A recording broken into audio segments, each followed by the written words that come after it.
Okay, so the transform method, again, it allows us to do scale, rotate, and translate elements without using the separate transformation methods discussed earlier in this section. The transform method takes 6 arguments in the format of A, B, C, D, E, F. The first A is the X scale, the factor by which to scale the element horizontally. The second B is the Y skew. The third C is the X skew. The fourth is the Y scale, the factor by which to scale the element vertically. Fifth element is the X translation, and the sixth element is the Y translation. The default X and Y scale values are 1. Default values for X and Y skew and X and Y translation are 0, meaning there is no skew or translation.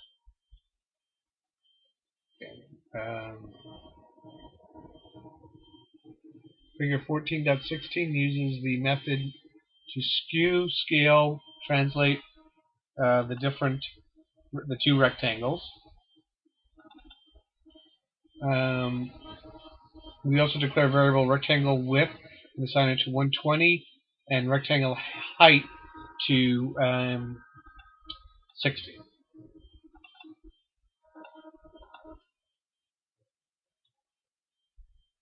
Okay, so this next example,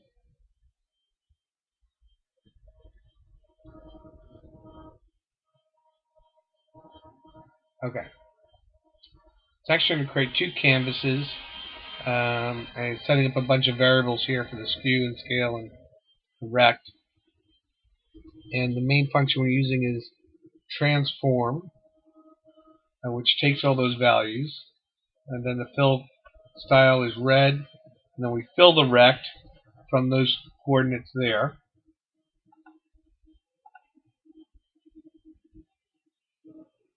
Then we create a second canvas that is going to be, it's got slightly different values.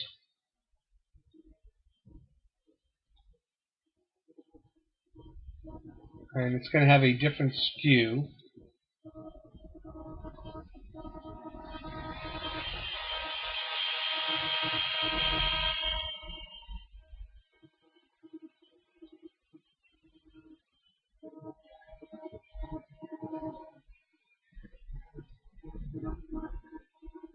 And it's going to be in blue. So ultimately when we see this, and I've got that example as well,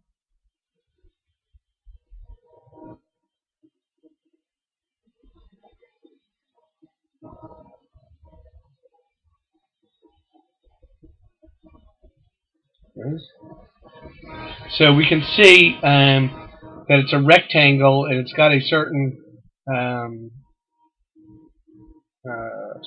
skew or tilt, and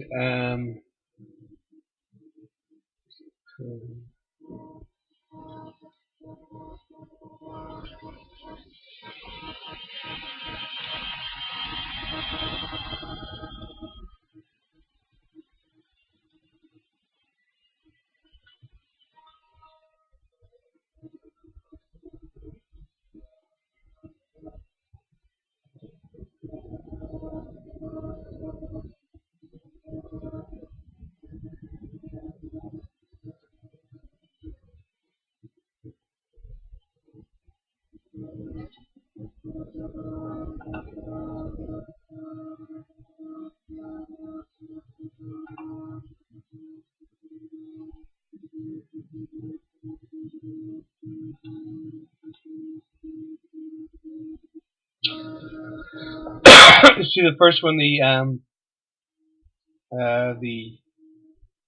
X value, which has got a -10, which pushes it over in that direction, and transforms it over there.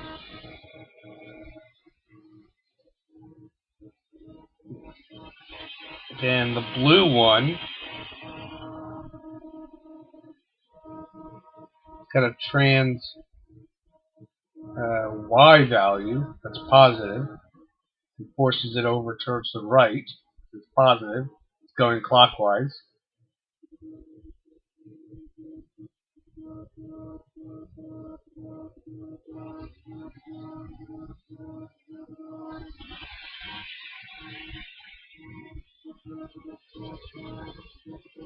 And we could probably always play with these numbers around a little bit.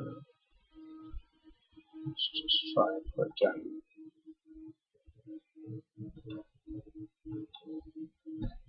first one.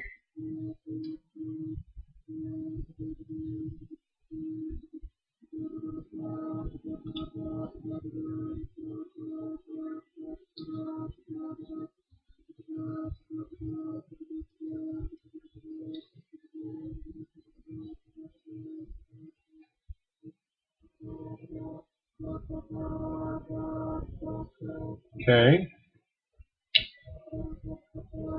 What that did is that pushed it out too far. We'll bring that back to 2.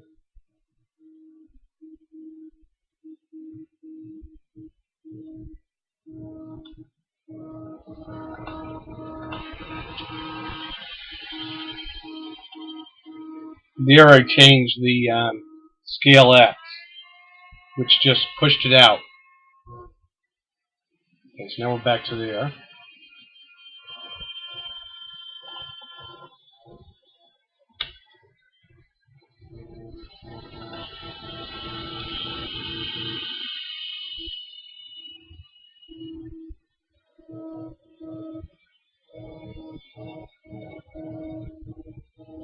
That really pushed it out.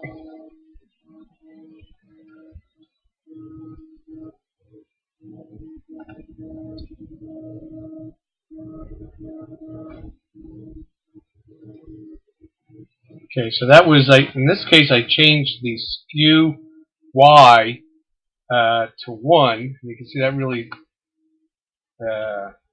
thinned it out. Let me put it back.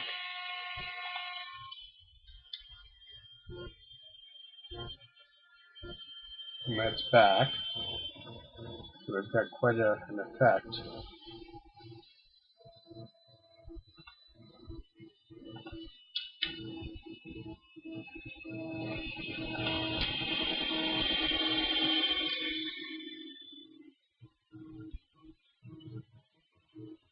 There I just changed the x-axis a little bit. So there's all kinds of things you can do. I'm not going to go into all the different possibilities, but there's lots of stuff you can do with playing with these various x and y values to move it around.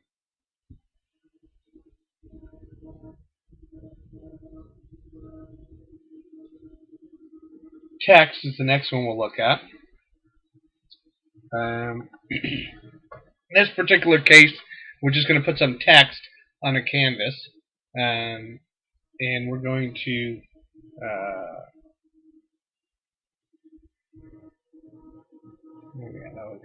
we're going to put some text on the canvas, and we'll see. We're going to move it around 2 pieces of text, and see how it goes.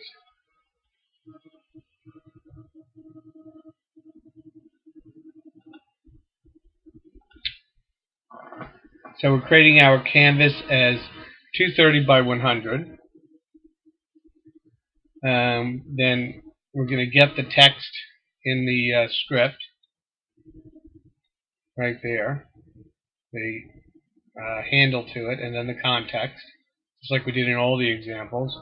We're going to set the fill style to red. Font, it will be italic 24 pixel serif.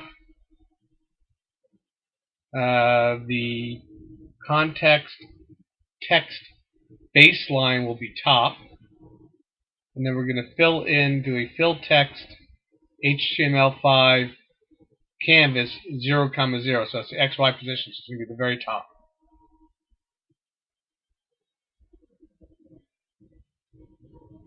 Okay, so next, and we'll see what it does there, we're going to create, we're going to change the font to bold 30 pixel sans serif.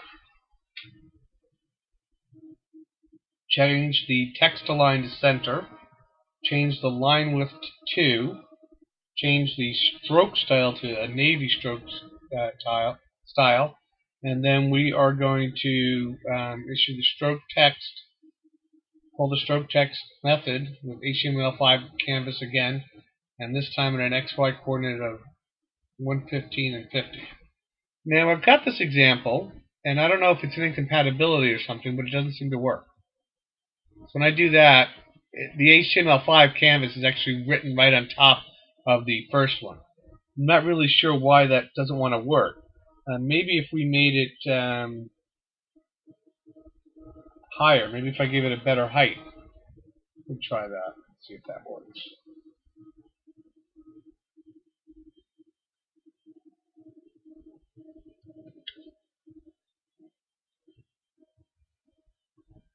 Yeah, it still doesn't. It looks like it's not centering it. Maybe it's not vertically centering it. Yeah. Or it could be an incompatibility, since this is new stuff.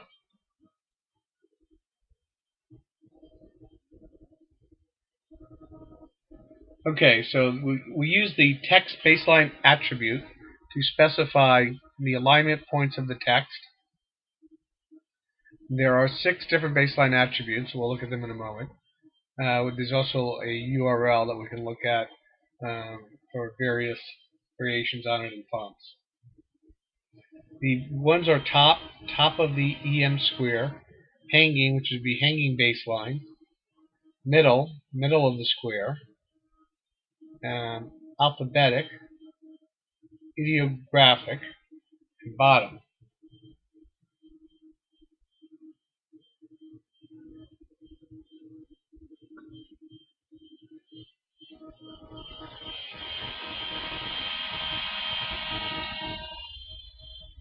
Okay, the text method draws the text on the canvas, which takes 3 arguments. First, the text, then is the X and Y position. You may include a 4th argument for max width if you want. We center the second line of text with the text align attribute, which specifies the horizontal alignment of the text relative to X coordinate of the text. It seems to be the one that's not working. And the options are left, right, center, start, and end.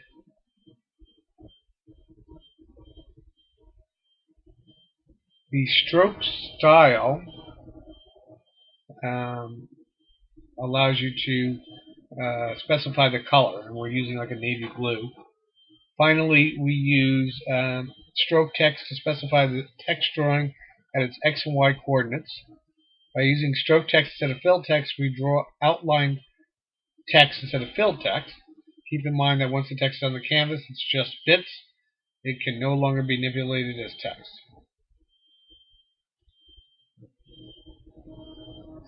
Figure 1420 demonstrates how to dynamically resize the canvas to fill the window. Okay, so that was that one we'll look at. The next one is basically, it's a fairly simple one. The only thing it's going to do is to show us how when something changes, you can automatically resize. So this creates a canvas and says that it essentially uses the whole thing. It starts at 0, 0 and takes a width of 100% and a height of 100%, which means it uses the whole thing up. Canvas it gets the document again and the context, sets the color to yellow, and then fills it with 0, 0 and the widths. And then it creates the add listener called the draw method.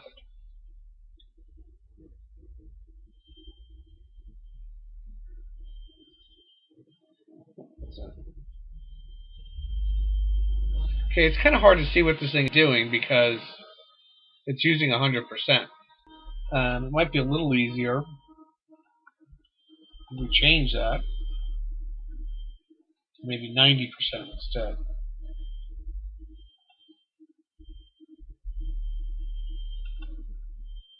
Let's see if that works, if that helps at all.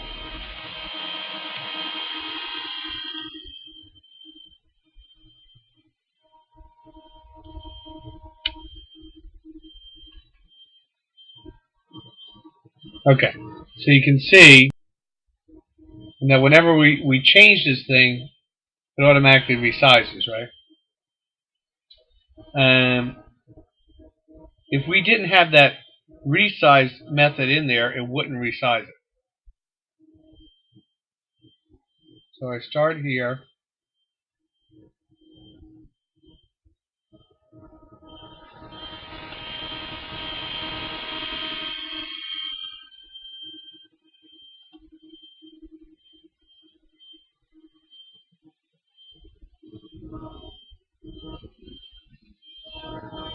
See, now it's not resizing. The only difference I really made was I just basically renamed this, made it a custom class so that it would not be influenced, so it wouldn't influence the canvas. Basically, that's all I did. If I take that, well, I can't edit these, but I'll go ahead and edit it. But you see that resizing the form makes no difference at all.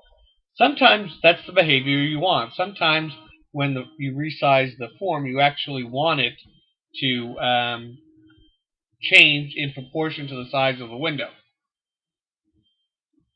Okay, now here it will. It's staying relative to 90%.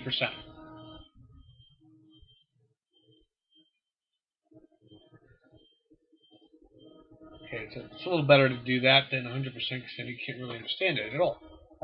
Use a style sheet just like we do for everything else for visual effects.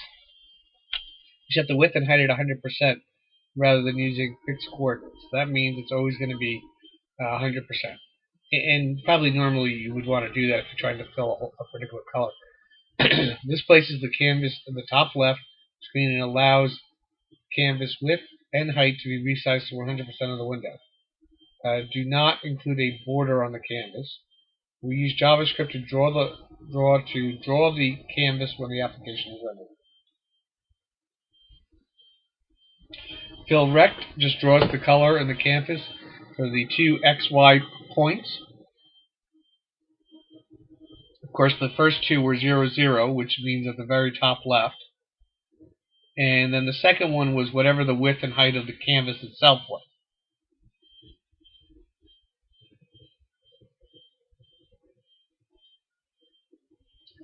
All right. Any questions so far?